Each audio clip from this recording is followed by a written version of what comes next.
got a big old Mexican right here. You don't even speak English, bro. What's wrong with you? They coming. Yeah, for me. For you. Ah, that's me. You got caught, bro. Where you from? Mexico? You from Mexico? You're going back to Mexico. Parky. No, you cannot drive, bro. You have not a license. You have no license. We're going back. We got the cops coming, bro. If you don't got a driver's license, you can't drive a vehicle. You know that, right? You know, if you don't have a license, you cannot drive a car in the United States. No, it's over. It's over. An emboldened racist in South Carolina that's watched too many Tom Homan interviews decided to take his bigotry out on a couple of men driving to work. Hey, Al Chapo. Ya valí madre, no sé, güey. Dice que la migra. Aquí en la Atlantic 20. Don't be speaking that pig Latin in my country, bro. We speaking that pig Latin here. This is America. We speak English in America. Ya me quitó la llave, me quitó todo, güey. We speak English. English. ¿Habla English? No. Dile. Are you mad? You mad? You mad? You upset? This is my job. This is my truck. I own this country. No. They coming. The cops are coming.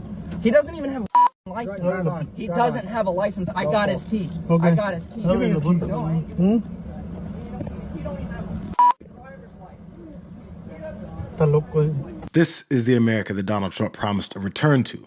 One where ragtag pieces of like this guy feel like they have the right to harass and assault people based on their superiority complex, where their overwhelming ignorance, stupidity, and criminality is virtuous. The only problem is that this guy made his move before Trump's plan of controlling law enforcement kicks in, because Sean Michael Emmerich Johnson was arrested after turning himself in to the Sullivan's Island Police Department, and on Saturday, he appeared in court virtually while his family stood with him. Johnson is charged with felony kidnapping, impersonating a law enforcement officer, larceny, and third-degree assault and battery after that video of him promoting the principles of MAGA spread across the internet. His attorney claimed that he was extremely sorry for his actions before his family said that they know he has mental health and alcohol issues and they want to help him receive the treatment he needs, asking the judge to grant him bond. He turned himself in, Your Honor, and I can guarantee he is not going to be a flight risk and he's not a danger to the community. So, of course, the judge saw past his domestic terrorism and granted him bond on the list of charges that he piled up in only a few minutes of making America great again. Just imagine if this guy was black or Latino, and their excuse for impersonating a federal officer while harassing and assaulting someone was that they're dealing with mental health issues and alcoholism. We treat them the same way that we treat people that Trump says are dangerous criminals that only understand punishment. So, to quote the president, think of it. They just catch and release these criminals. They release them all into our streets with no idea as to how or why more and more dangerous bigots like Sean Michael Emmerich Johnson keep popping up. But this is definitely one of the reasons. Registered bounty hunters in Mississippi could get $1,000 for each successful deportation they facilitate. That's under the terms of House Bill 1484, which would create the, quote, Mississippi Illegal Alien Certified Bounty Hunter Program. A Mississippi District Attorney, Matthew Barton, proposed the bill, which was authored by Republican State Representative Justin Keene. Well, this piece of legislation was brought about to fill a gap. We all have seen over the last 4 years kind of what the Biden administration has done to the ICE department. He's basically tried to shut it down to where it's non-functional. So House Bill 1484 was created to give us a neighborhood watch sort of gap for people that deal with criminals on a day-to-day basis. That's what bounty hunters, law enforcement, bails bondsmen do. So it's an information gathering to our higher up law enforcement community to then push that information to ICE so they can then act on that information. All Sean Michael was doing with his drunk ass, was being a good bounty hunter that works for his president's promise to get all those violent migrants out of the country. He was excited about the cops showing up, actually, because he was thoroughly convinced that what he was doing is exactly what Trump wants him to do. As it does move forward, I did want to ask you, are there any maybe misconceptions that you feel that people have about this legislation or maybe the situation as a whole? Well, I think the initial knee-jerk reaction for a lot of people is they see this and it says illegal alien bounty hunter program, and they just assume that people are going to run rampant and just start scooping up individuals and start hauling them off. If you look at how Tom Horman has gone through this process, it's very tactful. They're going after the worst of the worst. They have files and information on people with criminal backgrounds here in the States that aren't supposed to be here, or they also have a criminal background from the country in which they came from. So this is no different.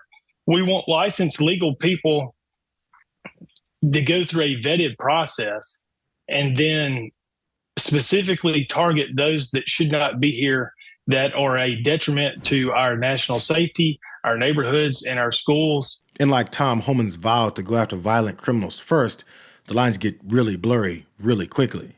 His agency almost immediately raided a restaurant in New Jersey and detained a veteran, refusing to believe that he has the right to exist in America. So why should anyone trust the extension of their ragtag band of racists fueled by the perceived power of MAGA's biased approach to mass deportation? And if you think Sean Michael Emmerich Johnson came up with all of his ignorance and unearned self-confidence on his own, you haven't been paying attention to how consistently violent and angry this trash movement has been working to radicalize people just like him. I don't know what you tell the people that live at the southern border. I guess they better arm up and get guns and be ready, and maybe they're going to have to start taking matters into their own hands. It's crazy what's going on. They're ruining our country, and it's true. They're destroying the blood of our country. That's what they're doing. They're destroying our country. They don't like it when I said that, and I never read Mein Kampf. They said, oh, Hitler said that in a much different way. A lot of people coming out of the Congo, not just South America, they're coming from 181 countries as of yesterday. Right in, we're a dumping ground. We're like a garbage can for the world. That's what's happened. That's what's happened to we're like a garbage can. First time I've ever said garbage can, but you know what? It's a very accurate description. People pouring in. And they can look at them and they can see trouble. They go, trouble, trouble, trouble, trouble, no trouble, trouble, trouble.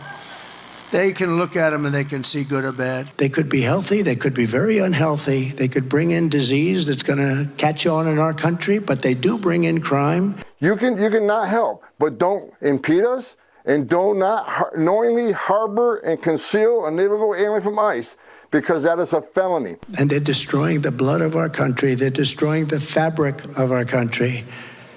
And we're going to have to get them out. We're going to have to get mass numbers of these, especially the criminals. They're coming from jails, prisons. In Colorado, they're so brazen, they're taking over sections of the state. And, you know, getting them out will be a bloody story.